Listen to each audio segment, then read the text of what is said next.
Frédéric Foubert, vous pratiquez le Sun Mundo depuis de nombreuses années. Quelles sont les circonstances de votre rencontre avec cet art martial coréen? J'ai découvert tout d'abord le taekwondo il y a 27 ans et en pratiquant le taekwondo, j'ai tout de suite compris qu'il faudrait que j'aille voir aux racines de cet art ce qui se passe. Ça m'a amené en Corée très rapidement, il y a plus de 25 ans. Et puis en me promenant à travers la Corée, j'ai découvert ce temple magnifique qui s'appelle Golgul et où les moines pratiquent le Sanmudo. Le Sun Mundo, au niveau historique, comment est-il né? Que représente-t-il aujourd'hui?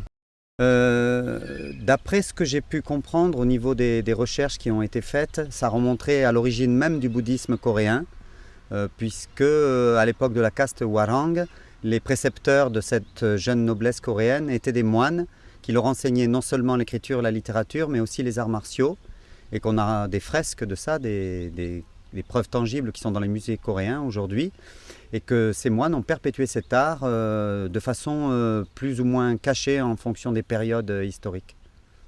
Aujourd'hui, le Sun Mundo est pratiqué largement en Corée ou ça reste un art assez confidentiel?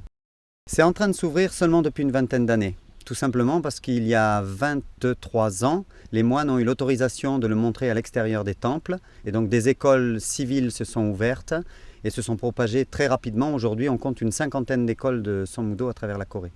Alors si on voulait résumer, évidemment c'est toujours délicat de résumer un art martial si profond, si important, mais si on voulait lui donner des caractéristiques fondamentales, quels en seraient les préceptes principaux? Donc on parlait bien de l'art pratiqué par les moines guerriers, et dans cette notion-là, il y avait aussi la notion méditative. C'est pour ça que ça a toujours été une alternance entre les arts martiaux et la méditation, avec des pratiques yoga, des pratiques martiales, des pratiques qigong énergétiques, et l'ensemble de ces facettes a permis de constituer les programmes que nous avons aujourd'hui dans la pratique de Sanmudo. Donc on le voit, on le comprend, c'est très complet, c'est vaste. Aujourd'hui, un pratiquant qui désire se diriger vers cette discipline, par quoi doit-il commencer? Il doit avoir beaucoup de patience comme tous les arts martiaux, essayer de comprendre les principes avant de connaître la technique, et ce qui est le plus important, c'est les façons de respirer.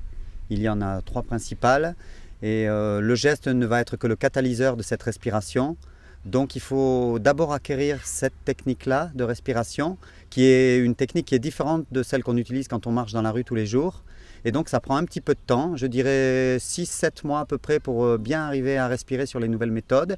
Et puis ensuite on met le geste là-dedans et puis toutes les techniques que j'ai citées précédemment. Alors lorsque l'on parle justement dans une discipline, une pratique de respiration, bien évidemment il y a des indications à suivre scrupuleusement. Oui, et alors là, il faut suivre vraiment les consignes des enseignants qui sont habilités à diffuser cette discipline, parce que si on respirait à l'envers dans une technique, on pourrait aller jusqu'à de graves dégâts sur la personne. Donc il faut quand même respecter les consignes et y aller doucement et surtout ne jamais forcer. Bien écouter les consignes, ne jamais forcer, je crois que c'est la première chose. Nombre de pratiquants qui viennent veulent aller un peu trop vite et veulent forcer un petit peu trop dur d'entrée pour bien faire. Et en fait, ils vont à l'encontre de ce qu'il faut faire. Il faut un petit peu de temps, un petit peu de patience. Il faut au contraire travailler sur le relâchement total du corps pour arriver à une harmonie avec son esprit. C'est le but du Sanmudo. Et donc pour ça, il faut se laisser porter gentiment au fil du temps. Est-ce que l'on peut dire, Frédéric, aujourd'hui que le Sun Mundo se départage entre 2 courants quand même qui se fondent en un seul, mais d'un côté la gymnastique d'énergie et de l'autre l'art martial lui-même avec les caractéristiques que l'on connaît, c'est-à-dire notamment les techniques de combat? Au jour d'aujourd'hui, on ne veut pas dissocier les 2 facettes.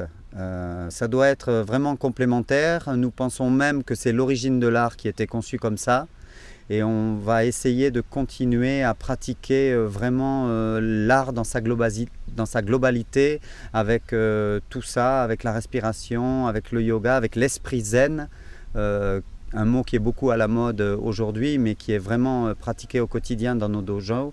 Et je pense qu'il ne faut pas essayer de séparer les genres, parce que sinon on va arriver, comme ça s'est passé pour d'autres disciplines, vers un côté qui sera plus tourné vers le sport et l'autre côté où les gens seront un petit peu délaissés et ne pourront pas découvrir la globalité de leur discipline. Au niveau maintenant de la pratique en France, donc vous-même vous avez développé une association, une fédération de Sun Mundo pour regrouper les clubs qui s'y affilient et puis les nombreux licenciés qui viennent maintenant pratiquer dans ces clubs. Quels sont vos buts et vos exigences à ce niveau-là?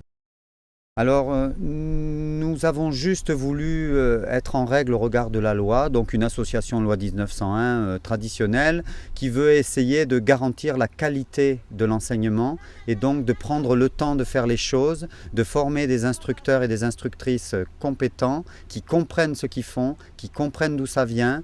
Il y a un volet formation qui est très important, qui est mis en place avec des ostéopathes, avec des médecins, avec la Fédération mondiale coréenne qui travaille avec nous et qui nous aide à avancer, pour que les gens comprennent vraiment ce qu'on entend par art martial et art interne, les deux étant intimement liés.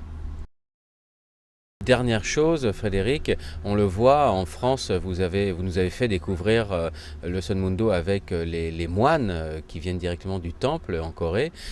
Une chose est certaine, c'est qu'on n'a pas besoin d'être moine pour pratiquer.